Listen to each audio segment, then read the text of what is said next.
మాజీ సీఎం కేసీఆర్ తెలంగాణ రాష్ట్రాన్ని దాదాపు 10 ఏళ్లు పాలించారు. అప్పట్లో తాను చేసిన పనులు ఇప్పుడు ప్రస్తుత సీఎం రేవంత్ చేస్తుంటే ఆయన జీర్ణించుకోలేకపోతున్నారు. తెలంగాణ అభివృద్ధి కోసం కేసీఆర్ చేపట్టిన పథకాలు, తీసుకొచ్చిన సంస్కరణలు రేవంత్ రెడ్డి కొనసాగిస్తుంటే అది ఆయనకు తప్పుగా కనపడుతోంది. ఎలక్షన్స్ కి ముందు కాంగ్రెస్ ఇచ్చిన హామీలన్నీ అమలు చేయాలని కేసీఆర్ పదే పదే డిమాండ్ చేస్తున్నారు. సీఎం తీసుకునే ప్రతి నిర్ణయాన్ని వ్యతిరేకించడం, 10 ఏళ్ల తన పాలనలో చేయలేని పనులు రేవంత్ పగ్గాలు చేపట్టిన ఏడాదిలోనే పూర్తి చేయాలని డిమాండ్ చేయడం ఎంతవరకు కరెక్ట్ అని రాజకీయ పరిశీలకులు అంటున్నారు.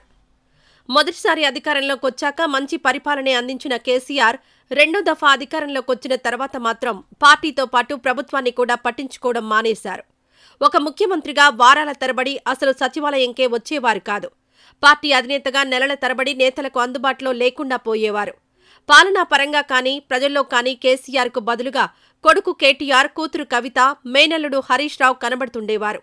ఫ్యామిలీ మొత్తానికి అహం ఎక్కువైందని జనాల్లో ఒక అభిప్రాయం బలంగా నాటుకుపోయింది. ఇదే సమయంలో అవినీతి, అరాచకాలు బాగా పెరిగిపోయాయనే ప్రచారం కూడా విపరీతంగా జరిగింది. అలానే ఎన్నికల సమయంలో ఉప ఎన్నికల్లో ఇచ్చిన అనేక హామీలు అమలు చేయలేదు. దళితులకు 3 ఎకరాల భూమి, పేదలకు డబుల్ బెడ్రూమ్ ఇళ్లు, దళిత బంధు లాంటి అనేక పథకాలు కేవలం ఎన్నికల పథకాలుగా మాత్రమే మిగిలిపోయాయి. రేషన్ కార్డుల సంగతి చెప్పనక్కర్లేదు. అదిగో ఇదిగో అంటూ కాలం గడిపేశారు. ఒకవైపు పార్టీ, ప్రభుత్వంపై జనాల్లో వ్యతిరేకత పెరిగిపోతున్నా అవేవీ పట్టించుకోకుండా ఫామ్ హౌస్కే పరిమితమై జాతీయ రాజకీయాల్లో చక్రం ఎలా తిప్పాలా అని ఆలోచన చేస్తుండేవారు. ఆ టైమింగ్ని రేవంత్ రెడ్డి సరిగ్గా వినియోగించుకున్నారు. కేసీఆర్ ప్రభుత్వ వైఫల్యాలను ఎండగట్టి కాంగ్రెస్ని అధికారంలోకి తీసుకొచ్చారు. అసలు రేవంత్ రెడ్డిని తన పోటీదారుడిగా లెక్క చేయని కేసీఆర్కి ఆ విధంగా భారీ షాకిచ్చారు రేవంత్. అప్పట్నుండి రేవంత్పై కేసీఆర్ సూక్ష్మ దృష్టి పడింది. తన హయాంలో పార్టీ ఫిరాయింపులని ప్రోత్సహించి అదే పని రేవంత్ చేయగానే ప్రజాస్వామ్యం అని గగ్గోలు పెట్టారు కేసీఆర్. అప్పట్లో భూములు అమ్మి ఆ డబ్బుతో రాష్ట్ర ఖజానా నింపామని గొప్పలు చెప్పుకున్న బీఆర్ఎస్ ఇప్పుడు హెచ్సీయూ భూములు వేలం వేస్తుంటే రియల్ ఎస్టేట్ వ్యాపారమని విమర్శలు చేస్తున్నారు. రేవంత్ ఒక సీఎంగా ఏ నిర్ణయం తీసుకున్నా కేటీఆర్, హరీష్ రావు, కవితలు ఆరోపణలు, విమర్శలతో రెచ్చిపోతున్నారు. సోషల్ మీడియాలో అయితే రేవంత్ సర్కార్ మీద చేస్తున్న ప్రచారం పీక్స్కి వెళ్లిపోయింది. స్వతహాగా కాంగ్రెస్ సోషల్ మీడియా అంత ప్రభావవంతంగా ఉండకపోయేసరికి దాన్ని అలుసుగా తీసుకుని బీఆర్ఎస్ సోషల్ మీడియా రెచ్చిపోతోంది. తాము 9.5 అధికారంలో ఉండి చేయలేకపోయిన పనులను రేవంత్ రెడ్డి ప్రభుత్వం ఏడాదిలోనే చేసేయాలని కేటీఆర్, హరీష్, కవితలతో పాటు బీఆర్ఎస్ క్యాడర్లు కూడా గోల చేయడాన్ని జనాలు గమనిస్తున్నారు.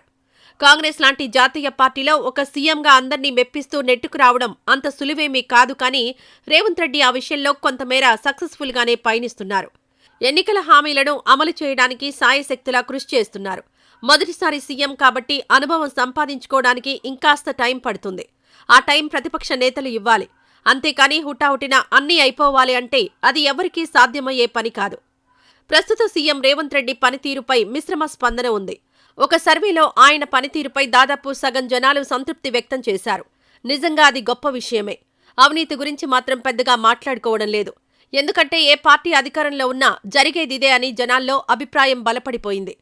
జనాలు చూసేదంతా పాలనలో వైఫల్యాలు, ముఖ్యమంత్రి తమకు అందుబాటులో ఉంటున్నారా లేదా, తమ సమస్యలు పరిష్కారం అవుతున్నాయా లేదా అని మాత్రమే. ఈ విషయాల్లోనే రేవంత్, కేసీఆర్ను జనాలు పోల్చి చూస్తే సచివాలయంకు రావడంలో, జనాలను కలవడంలో, సమస్యలను తెలుసుకోవడంలో రేవంత్ రెడ్డి చాలా బెటర్ అని జనాల్లో అభిప్రాయం ఉంది.